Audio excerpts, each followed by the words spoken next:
You don't have to.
You understand.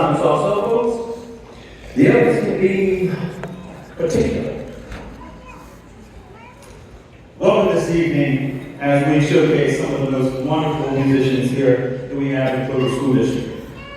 It is with great pleasure that we welcome to the stage tonight Master Rick Langdale Jr.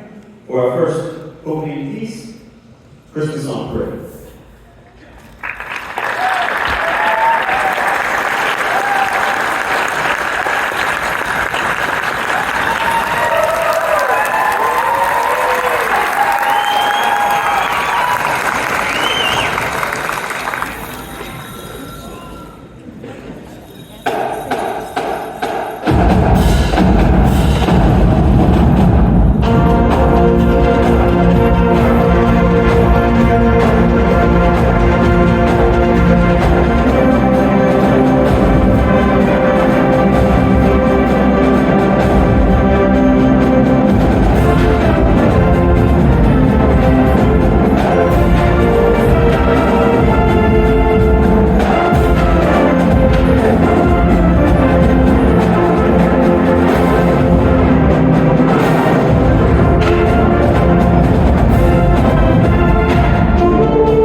of the ride tonight. We'd like to welcome to the stage the Clover High School Brass Quartet.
And we have a schedule to keep.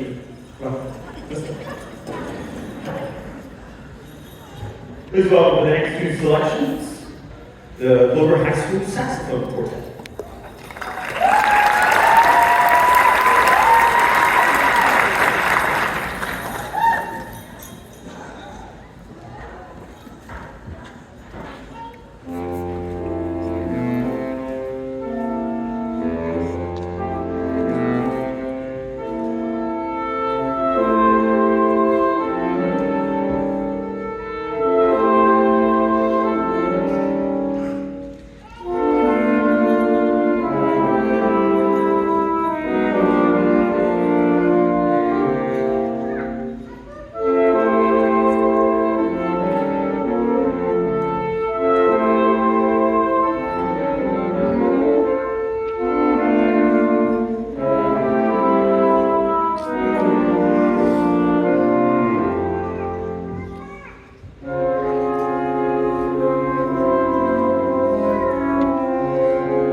Who's in need of refreshment? That's too bad, it's a short trip. The Polar Express is a beautiful story, and if you've not had a chance to read it and listen to it told, we're going to work through it tonight, piece by piece, as we explore the musical world inside of it as well. A wonderful quote about the book and the story itself is, Polar Express was originally just written as a story of what happens when a young boy walks up into the woods and sees a train. What happens? And the subsequent story that came out is beautiful and touching. On Christmas Eve, many years ago, I lay quietly in my bed. I did not rustle the sheets. I breathed slowly and silently. I was listening for a sound. A sound a friend who told me I'd never hear. The ringing bells of Santa's sleigh. There is no Santa, my friend had insisted, but I knew he was wrong. Late that night I did hear sounds, though not of ringing bells. From outside came the sounds of hissing, steaming, squeaking metal. I looked through my window and I saw a train standing perfectly still in front of our house. It was wrapped in an apron of steam. Snowflakes fell lightly around it. A conductor stood at the open door of one of the cars. He took a large pocket watch from his vest, looked up at my window. I put on my slippers and robe, I tiptoed downstairs and out the door. All aboard! The conductor cried out. I ran up to him. Well, are you coming? Where? I answered. Why, to the North Pole, of course, his answer. This is the Polar Express. I took his outstretched hand, and he pulled me aboard. The train was filled with other children, all in their pajamas and nightgowns.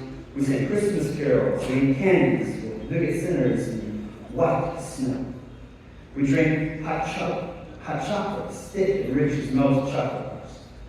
Outside, the lights of towns and villages flickered in the distance as the Polar Express raced north.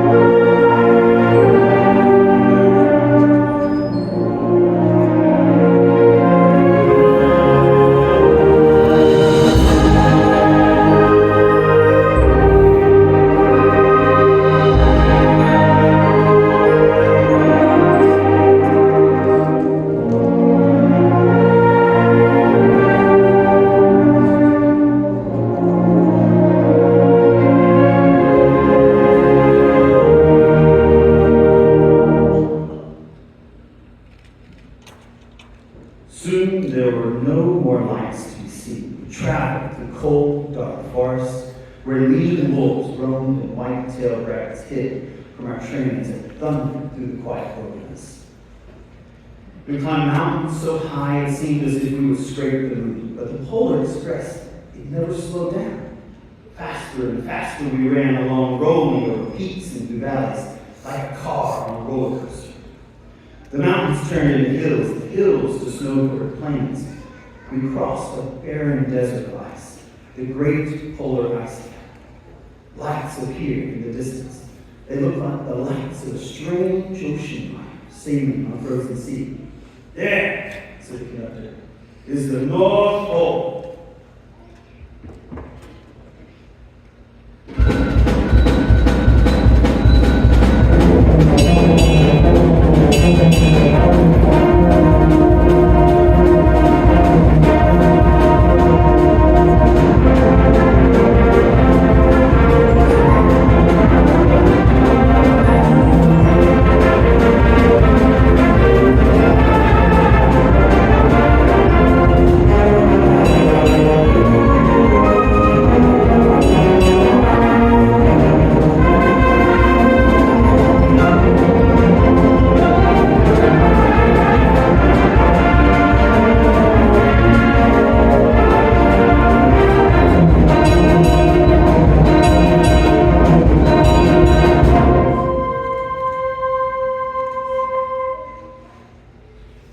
The North Pole, it was a huge city standing alone at the top of the world, filled with factories with every Christmas toy that was ever made.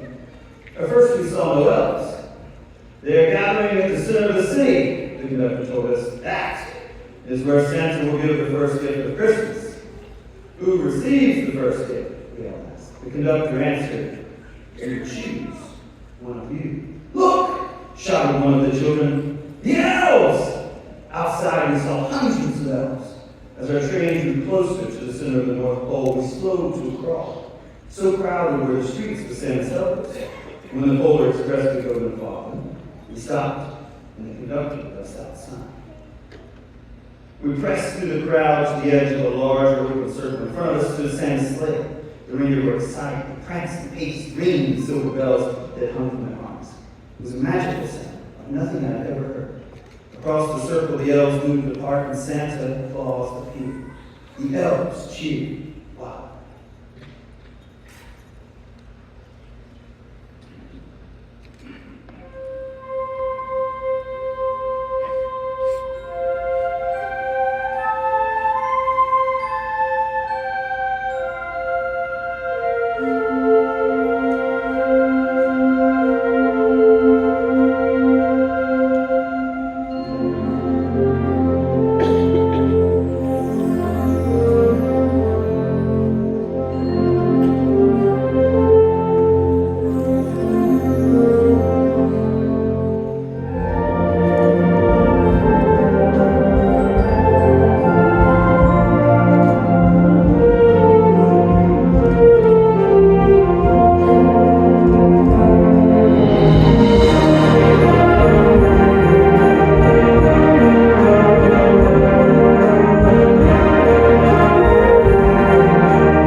He marched over to us and pointing to me, he said, let's have this fellow here.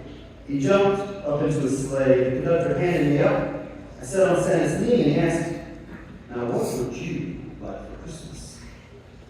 I knew that I could have any gift I could imagine, but the thing I wanted most for Christmas was not inside Santa's giant bag. What I wanted more than anything was one silver bell from Santa's sleigh.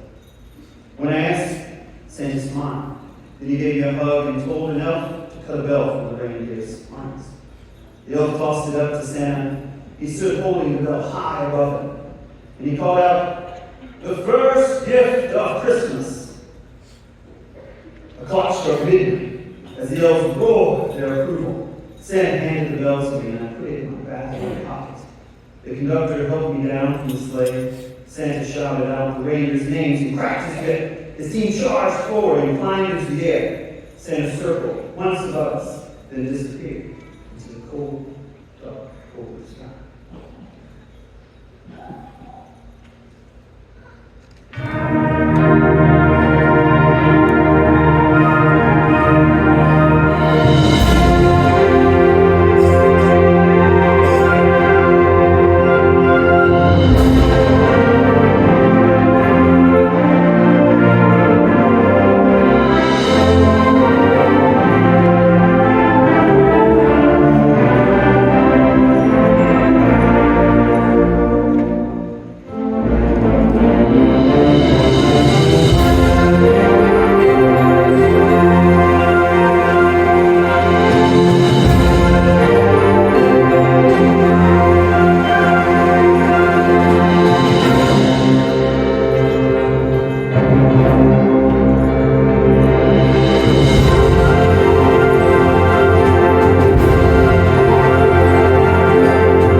I reached into my pocket, but the only thing I felt was a hole.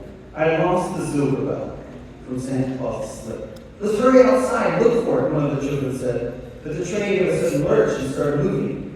We were on our way home. It broke my heart to lose the bell. When the train reached my house, I sadly left the other children. I stood at the doorway and waved goodbye. The conductor said something from the moving train, but I couldn't hear him. "What?" I yelled out. He cupped his hands around his mouth and said, "Merry Christmas!" He shouted. The Polar Express let out a loud blast from his whistle. It sped away.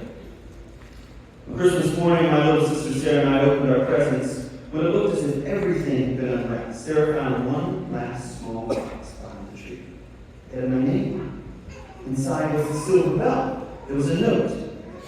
"Found this on the seat of my sleigh. Fix that hole in your pocket.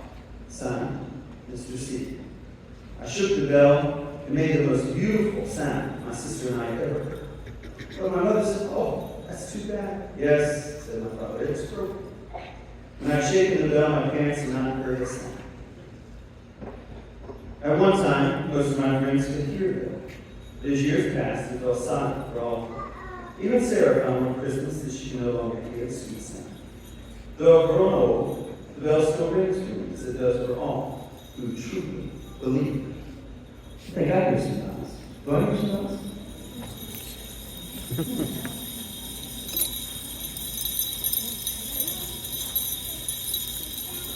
Now, Christmas spirit or not, no humbugs here. Time for a sing-along. Yeah! Mr. Leia, take it over.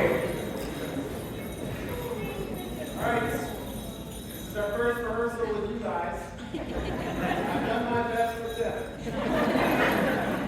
They live with you, so you know how this works. But we are going to play a couple of old Christmas favorites, and you can follow along. There's a little interlude in between each one, so I'm kind of giving you a little heads up. I will probably have a gesture if I remember to look at you whenever we start. Okay? Feel free to sing in parts, get excited, ring your bells, all the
you all so much for traveling with us this evening.